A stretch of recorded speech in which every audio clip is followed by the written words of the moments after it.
예, 여러분들하고 인사드리겠습니다. 메리 크리스마스 시작.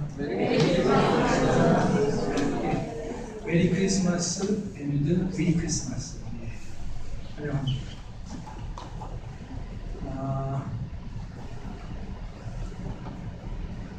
현재 그 일부 국가에는 왕들이 있습니다. 예를 들어서 네덜란드, 덴마크, 스페인, 벨기에, 스웨덴, 노르웨이, 룩셈부르크, 리히텐슈타인, 모나코, 영국, 부탄, 말레이시아, 바레인, 요르단, 일본, 카타르, 캄보디아, 쿠웨이트, 페루, 사우디아라비아, 오만, 사모아, 퉁가, 레소토, 모로코 등의 나라의 왕이 있다고 합니다.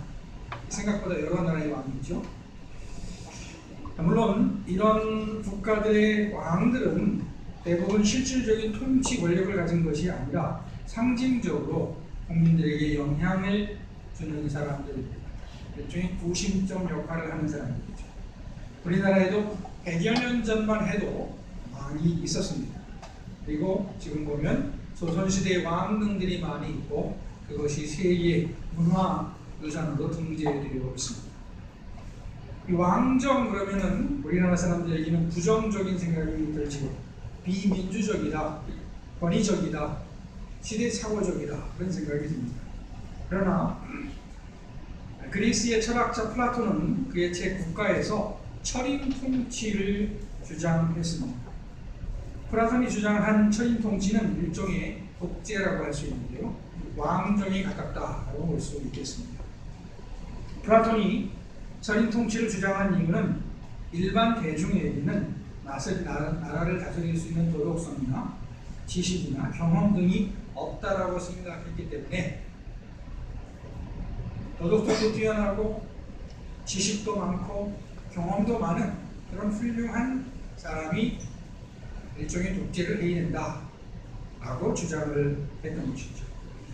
플라톤이 생각한 철인 통치는 일종의 이상으로 끝났다고 봐야 할 것입니다. 현재 왕을 가진 나라의 국민들은 왕에게 최소한의 권력만 주면서 바라는 것은 상징적으로라도 일종의 철인이 되어달라라는 것입니다.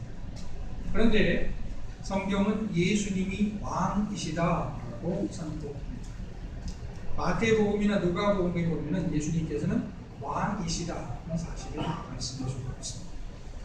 오늘 말씀은 예수님께서 태어나실 때에 있었던 일에 관한 말씀입니다. 예수님은 몇 년 전에 태어나셨죠? 혹시 아시는 분? 2016년 전에 태어나셨죠? 정확하게는 2020년 전쯤에 태어나셨을 것이다 추정을 합니다.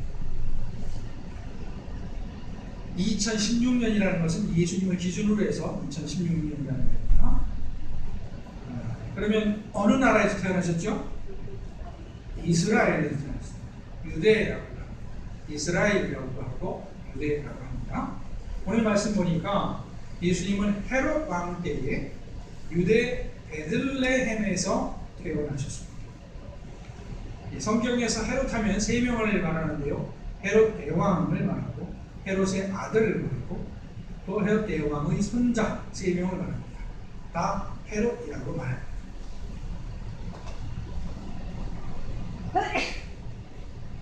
예수님께서 태어나실 당시의 헤롯은 헤롯 대왕이었습니다. 헤롯 대왕은 유대인이 아닌 에돔 사람이었습니다. 하지만 로마의 초대 황제 아우구스투스의 인정을 받아서 유대 왕으로 임명이 됩니다. 유대인들은 자기 민족이 아닌 헤롯을 무시했습니다. 그래서 헤롯은 유대인들의 환심을 사기 위해서 예루살렘 성전을 아주 크고 화려하게 지어주었습니다. 또 뿐만 아니라 헤롯은 그리스 문화를 좋아했다고 합니다. 그래서 이방 신을 섬기는 신전을 또 세웠습니다. 그리고 헤롯은 지중해의 항구 도시 가이사랴를 세웠습니다. 가이사랴라는 것은 이제 황제의 이름을 따라서 가이사랴라고 하는 도시를 세운 것이죠. 헤롯은 건축물을 많이 세웠습니다만 성격은 매우 포악한 사람이었습니다. 노예들을 착취해서 막대한 재산을 모았다고 하고 원형 경기장에서 검투사들이 혈투를 벌이게 했습니다. 그리고 병적으로 의심이 많아서 8명의 아내들 중에서 1명을 죽이고 부인이 자그마치 8명이었는데 그 중에 또 한 사람을 죽였고 그리고 그의 아들들과 형제들까지 몰살시켰다고 그리고 자기의 첫 아들마저 죽인 사람입니다. 그러니까 매우 포악한 사람이죠. 그런데 예수님께서 이런 사람이 통치할 때에 태어나셨습니다. 예수님께서 태어나셨을 때 한바탕 소동이 벌어지게 되었습니다. 동방에서부터 별을 연구하는 박사들이 와서 유대인의 왕으로 나신 아기를 찾았습니다. 이 마태복음에서 동방이라는 것은 이스라엘 동쪽을 얘기하니까 우리도 동방이라고 볼 수 있죠. 우리 대한민국은 뭐죠? 극동이 극동. 근데 이스라엘에서 성경에서 동방이라고 하는 것은 지금의 사우디아라비아나 이라크 정도를 말합니다. 고대 사람들은 이상적인 지도자가 나타나서 세상을 다스릴 것을 기대하는 마음을 가지고 있었다고 합니다. 동방 박사들은 그런 마음을 가지고 별을 연구하던 사람이었습니다. 동방에서 온 박사들이 와서 유대인의 왕으로 나신 아기를 찾으니까 예루살렘이 시끄러워졌습니다. 왕으로 나신 아기를 찾으니까 그죠? 왕이 있는데 왕으로 낳은 아기가 있다 보니까 얼마나 깜짝 놀랐겠어요. 그 소문이 왕에게까지 들어갔습니다. 헤롯은 얼른 대제사장들과 서기관들을 불러서 구약 성경이 어디에서 왕이 날 것이라고 예언했는지를 물었습니다. 이때 대제사장은 헤롯이 임명한 사람들이었습니다. 대제사장들과 서기관들은 베들레헴에서 왕이 나실 것이다 라고 말을 했습니다. 구약 성경에 이렇게 날 것이다 라고 예언이 됐다고 전한 것이죠. 의심 많고 포악한 헤롯은 소문을 듣고 깜짝 놀랐지만은 그렇지 않은 척 자기의 본심을 숨기고 동방 박사들을 불러서 베들레헴에 가서 왕으로 나신 아기를 찾아봐라. 그리고 찾으면 나에게도 알려줘라. 나도 가서 경배해야겠다라고 거짓말을 했습니다. 그리고 동방 박사들은 별을 보면서 베들레헴에 가서 예수님이 나신 곳을 찾았고 아기 예수님을 발견했고 아기 예수님께 예물을 드렸습니다. 이때 드린 예물이 황금과 유향과 모략이죠. 아주 모두 고가의 귀신품입니다. 황금은 금이고요. 예수님이 왕이심을 인정하는 선물이었고 유향은 히브리어로 2가지 종류가 있는데 레보나라고 하는 식물의 지인이 되겠습니다. 이것을 태우면 강한 향이 퍼진다고 합니다. 그래서 성전에서 분향할 때에 이 유향을 섞은 물질을 썼습니다. 성전에서 분향할 때에 쓴 유향을 예수님께 드렸다는 얘기는 예수님께서 예배를 받으실 하나님의 아들이시다 하는 것을 의미하는 것입니다. 그리고 모략을 드렸는데 모략은 이것도 나무의 어떤 지인인데요. 이것은 특별히 장례를 지낼 때에 좋은 냄새가 나게 하는 데 썼고 그 밖에 마취제로 포도주에 타서 썼다고 합니다. 그러니까 예수님께서 당하신 고난을 미리 준비한 그런 물품으로 볼 수가 있겠습니다. 동방 박사들은 예수님께 예물을 드리고 꿈의 천사의 지시를 받아서 헤롯에게 가지 않고 다른 경로로 보기에 돌아갑니다. 이 사실을 한 헤롯은 화가 나서 베들레헴과 근처에서 난 2살 이하의 남자 아기들을 죽이도록 명령을 하죠. 헤롯이 2살 이하의 남자 아기들을 죽인 것은 마치 바로가 이스라엘 남자 신생 아들을 죽인 것과 같은 대학살 사건이었습니다.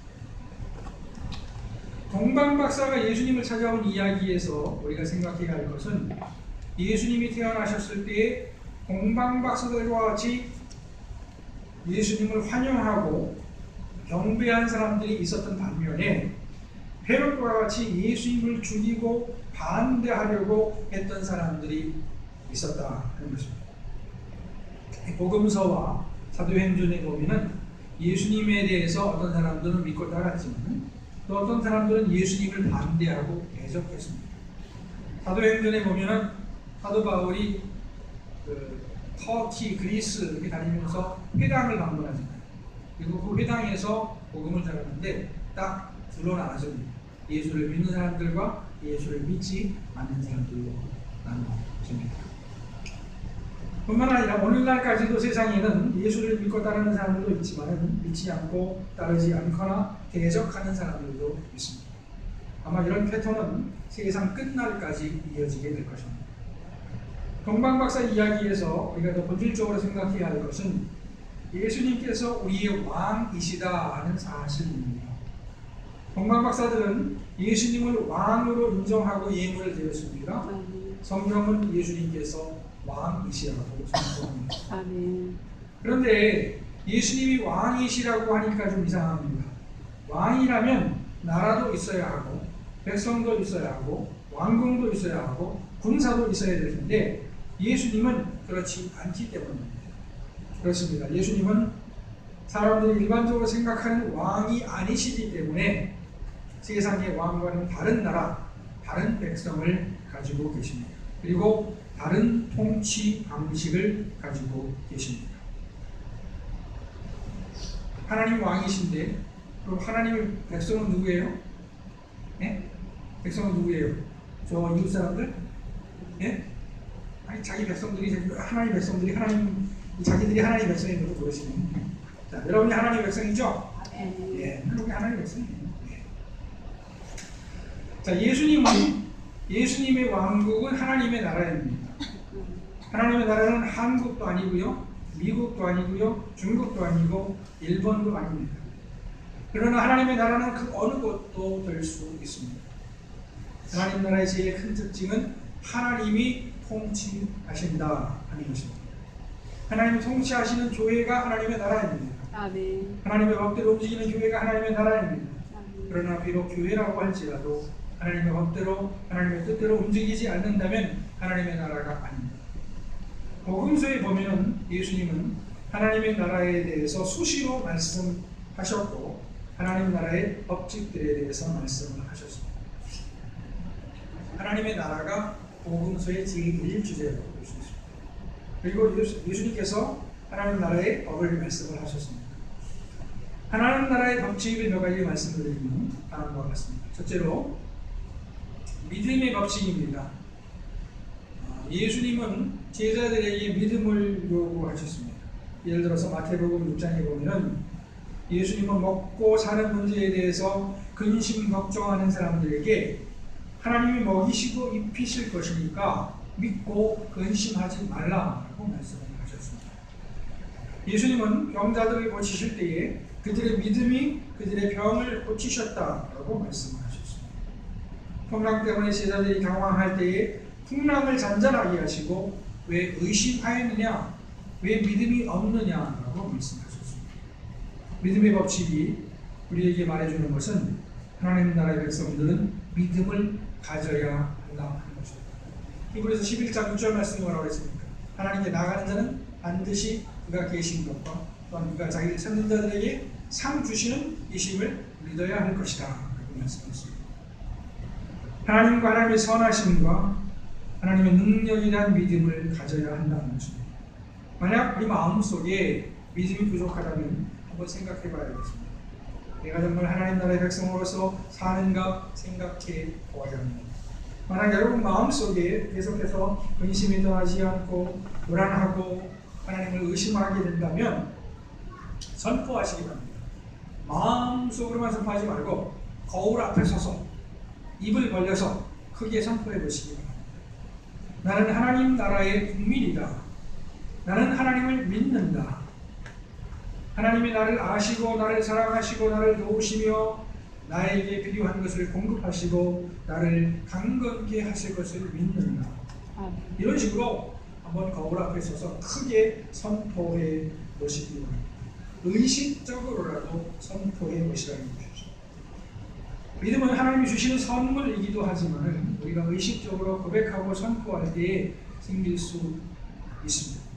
마가복음에 보니까 예수님께서 귀신 들린 아이를 고쳐주시기 전에 그의 아버지가 예수님께 자기가 믿음이 없는 것을 고백하고 자기에게 믿음을 달라고 구했습니다.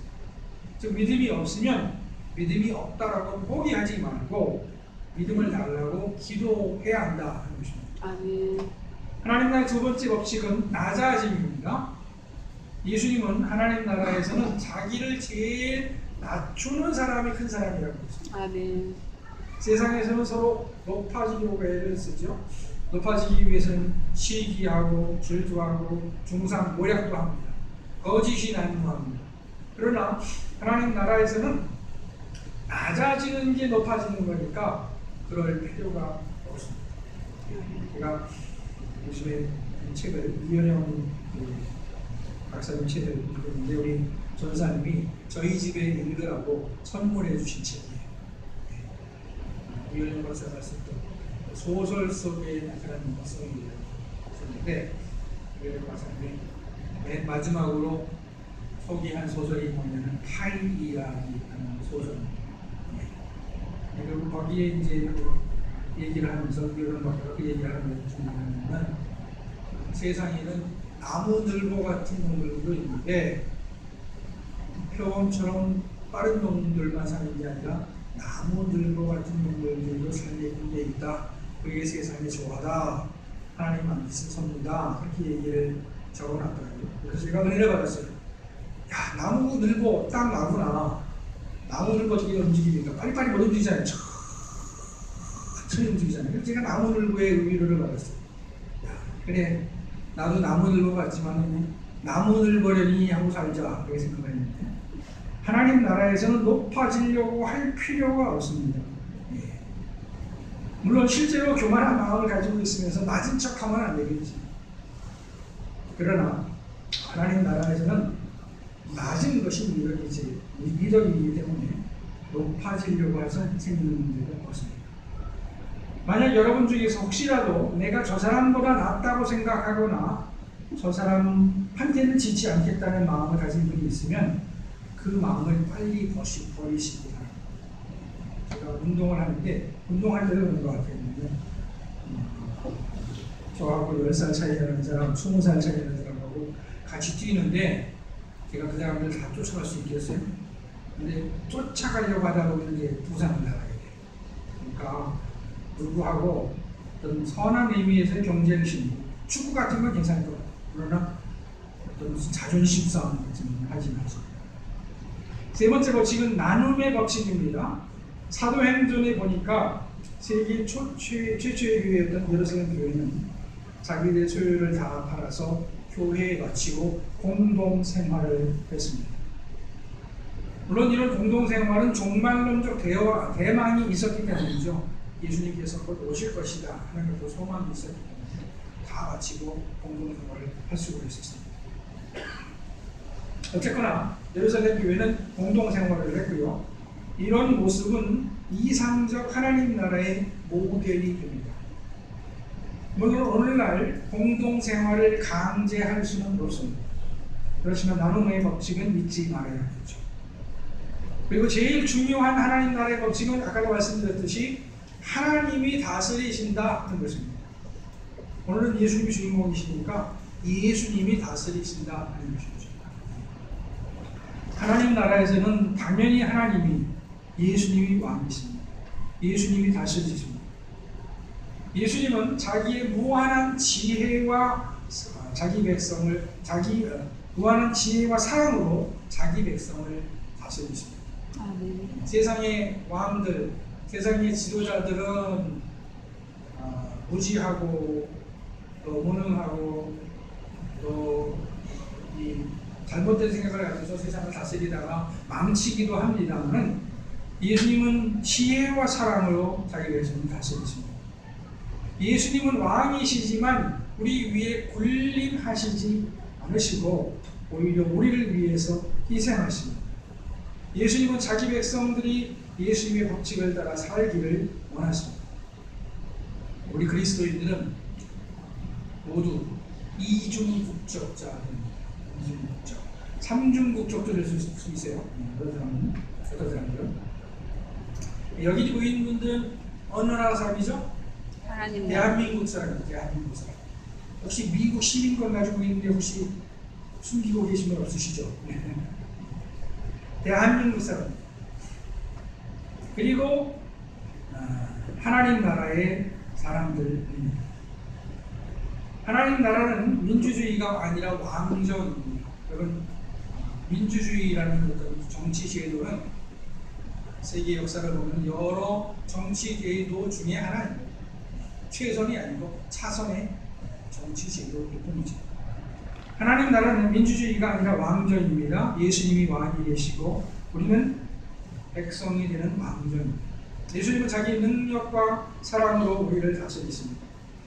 우리는 왕이신 예수님과의 인격적 관계 속에서 하나님 나라의 백성의 법칙을 따라 살아야 합니다. 왕이신 예수님께서 우리 개인과 가정과 교회 가운데 임하셔서 우리를 다스려 주시고 우리는 예수님의 백성으로서 예수님을 섬기며 서로 사랑하고 살 수 있기를 축원합니다. 기도하시겠습니다.